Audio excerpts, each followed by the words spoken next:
Additional DG BSF से retire हुआ।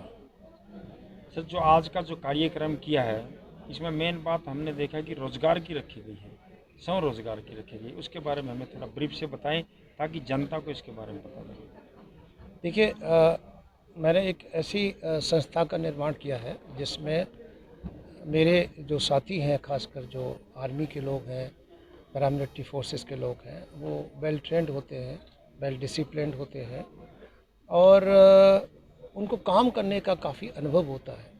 But retirement के बाद उनको बड़ी परेशानियों का सामना करना पड़ता है।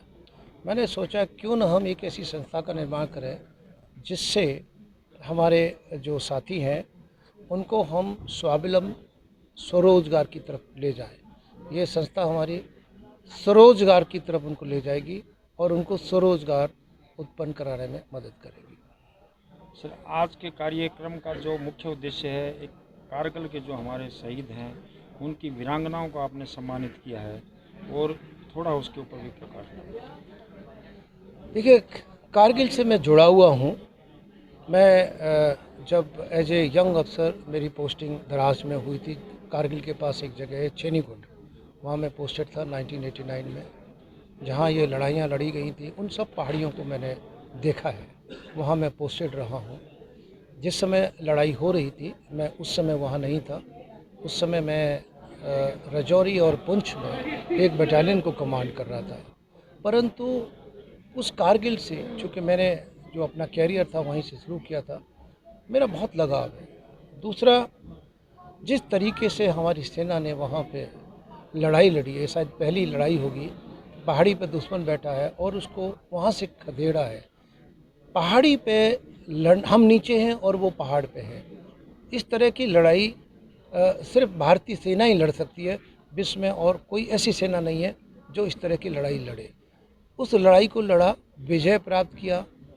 हालांकि उसका हमने काफ़ी खामियाजा भुगता। हमारे बहुत सारे अधिकारी, जवान, जेसीओज शहीद हुए, परंतु हमने अपने भारत माता का नाम रोशन किया। तब से जब भी कारगिल का नाम आता है मुझे एक ऐसा महसूस होता है कि मैं, हालांकि उस लड़ाई का पार्ट नहीं था, बट मैं एक उसमें हिस्सा बनना चाहता था। जब मुझे बताया गया कि आज हमारे वीर शहीदों की वीरांगनाएं आज आ रही हैं, मुझे बड़ी खुशी हुई। मैं उनसे मिलना चाहता था और उनको मैं एक तरह से सम्मानित करना चाहता था। और जो हमारे साथी जो नहीं रहे हैं उनको मैं एक आदरपूर्ण भावभीनी श्रद्धांजलि देना चाहता हूँ। सर, मेरा लास्ट क्वेश्चन है, उन वीरांगनाओं को, उनके शहीदों को, बच्चों को आज आप हमारे चैनल के माध्यम से पूरे राष्ट्र को क्या संदेश देना चाहते हैं? यही मेरी फाउंडेशन का उद्देश्य है। जैसे आपने मुझे बताया, हमारे बहुत सारे साथी लोग, कुछ की तो डेथ हो गई, बट कुछ लोग जो इंजर्ड हुए, उनका जीवन, उनके परिवारों का जीवन, उनके बच्चे, मैं एक ऐसी संस्था लाना चाह रहा था कि जिसमें हम उनके बच्चों को, उनको अपने पैरों पर खड़ा करें। आज मैं बहुत सारे जो भारत सरकार की स्कीम्स हैं उनका मैंने अध्ययन किया, उनको पढ़ा। उसके बाद बहुत सारे जो बड़े बड़े बिजनेसमैन हैं उन सब से मिला, उनसे समझा, उनसे मैंने बात करी, बैंकों से मिला कि मैं किस तरह से आप लोगों की मदद से अपने जवानों के बच्चों को, अपने विधवाओं के परिवारों को, बच्चों को एक स्वरोजगार उत्पन्न कराऊं। इसका मुख्य मकसद है हमारे सैनिक भाइयों और वीरांगनाओं को स्वरोजगार की ओर प्रेरित करना। हमारी फाउंडेशन फुलफिलिंग मिलियन ड्रीम्स मास एंटरप्रेन्योरशिप का एक ही ध्येय है, एक ही लक्ष्य है कि वो देश के अंदर स्वरोजगार की नई स्ट्रीम को प्रेरित करे। एक्स सर्विसमैन, उनकी फैमिलीज़, उनके डिपेंडेंट्स को आगे बढ़ने में मदद करे, अपने जीवन के जो दूसरा चैप्टर है उसको स्टार्ट करने के अंदर मदद करे। हम देश के अंदर बहुत सारे डिफरेंट बिजनेसेस को प्रमोट करते हैं, जिसके अंदर लोगों को अपने जीने की एक नई राह मिलती है। हम लोगों को ट्रेनिंग देते हैं, हम लोगों को फैसिलिटेट करते हैं नए नए बिजनेसेस को आगे लाने में, बढ़ाने में, और खुद के जीवन को एक सम्मानजनक तरीके से जीने में, एक प्रतिष्ठित व्यक्ति बनकर आगे बढ़ने में। गौरव जी, आज कारगिल विजय दिवस है और उस पर आपने वीरांगनाओं को सम्मानित किया है जी, ये एक बहुत बड़ी बात है। और आगे आपका क्या लक्ष्य है? सर देखिए, कारगिल विजय दिवस के मौके पर वीरांगनाओं को अगर सम्मानित किया जा रहा है तो वो इसलिए क्योंकि हमारा ध्येय ये है कि हम देश के सभी एक्स सर्विसमैन और वीरांगनाओं के साथ जुड़े हैं। उन्होंने इस देश के लिए बहुत कुछ कंट्रीब्यूट किया है, अब बहुत सारे सेक्रीफाइसेस दिए हैं और वो सम्मान के भागीदार हैं।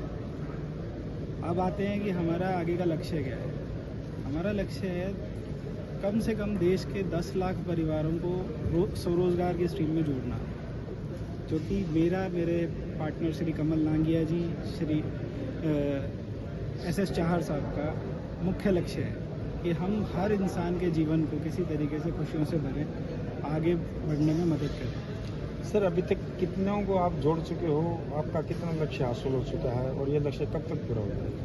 तो अगर मैं आपसे बात बताऊं, अभी तक हमने 1200 परिवारों को स्वरोजगार की स्ट्रीम में जोड़कर किराना के स्टोर्स खुलवाए हैं, जिनका नाम अर्थ सैनिक कैंटीन। अब हम एक और नया किराना का जो मॉड्यूल है वो लॉन्च कर रहे हैं इस इवेंट के माध्यम से, जिसका नाम है शूरवीर सुविधा स्टोर। जैसा कि आप देख सकते हैं मेरे पीछे, ये जो स्टोर का एक लेआउट है, स्टोर का जो डिज़ाइन है, ये हम लोगों को Thank you. Namaskar. My name is Marcia Pao. I am Joint Secretary in Ministry of Micro, Small and Medium Enterprises. Madam, जो माइक्रो स्मॉल इंडस्ट्रीज का कितना अभी तक लोग रजिस्ट्रेशन करा चुके हैं और कितना इसका फायदा देशवासियों को? उद्यम रजिस्ट्रेशन हमने लॉन्च करवाई 2020 जुलाई से और अभी तक जो है 2 करोड़ 9 लाख तक रजिस्टर्ड हो चुके हैं, एंड दैट इंक्लूड्स द उद्यमी असिस्टेड पोर्टल। सर व्यापारियों को इससे कितना फायदा हो रहा है और ये व्यापारियों को कैसे यूजफुल है? व्यापार जो बिजनेसमैन हैं उनको कैसे इसका फायदा हो रहा है? अच्छा, मैं सुरेंद्र पहलवान, दिल्ली वेटरन्स का अध्यक्ष हूँ। सर आज का यहाँ पर क्या प्रोग्राम है, इसके बारे में थोड़ा बताओ। आज का जो यहाँ डॉक्टर अंबेडकर भवन में जो प्रोग्राम है, ये हमारा fulfilling millions dreams mass enterprises foundation and Delhi veterans का ज्वाइंट कारगिल विजय दिवस समारोह है। जो कारगिल में शहीद हुए हैं उनको श्रद्धांजलि प्रोग्राम यहाँ रखा हुआ है। सर आप कारगिल के वीरों में जिन्होंने अपनी कुर्बानियाँ दी, सबसे पहले उनको आप भी और हम भी नमन करना चाहेंगे, वो क्या कहोगे कारगिल के वीरों के बारे?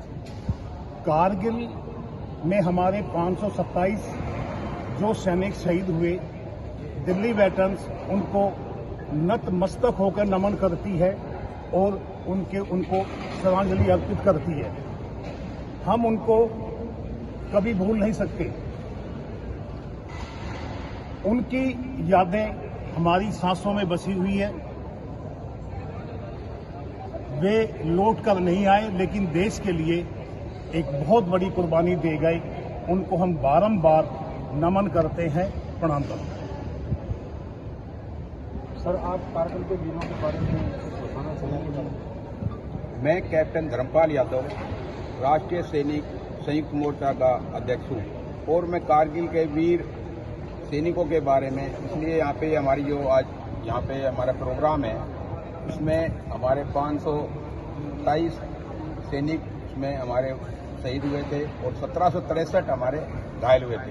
इसके अंदर हमारे 5 जो सेनानी थे उनको परमवीर चक्र से नवाजा गया है, जिसमें से 2 हमारे अभी जिंदा है, 3 मरणोपरांत दिया था। तो उनकी उसके लिए हमारा आज उन्हीं के वजह से हम यहाँ पर एक हाल के अंदर खड़े हैं और बॉर्डर पे जो हमारी सुरक्षा है वो हमारे सैनिकों की वजह से, जिससे कि आज हम आराम से यहाँ पे आराम से भी प्रोग्राम कर रहे हैं और हमारा सभी का इसमें योगदान है और उनको हम भूल नहीं सकते सैनिकों की शहादत को। इस अपडेट पाने के लिए हमारे चैनल क्लाउड न्यूज को अभी लाइक करें, सब्सक्राइब करें और बेल आइकन दबाना बिल्कुल ना भूलें।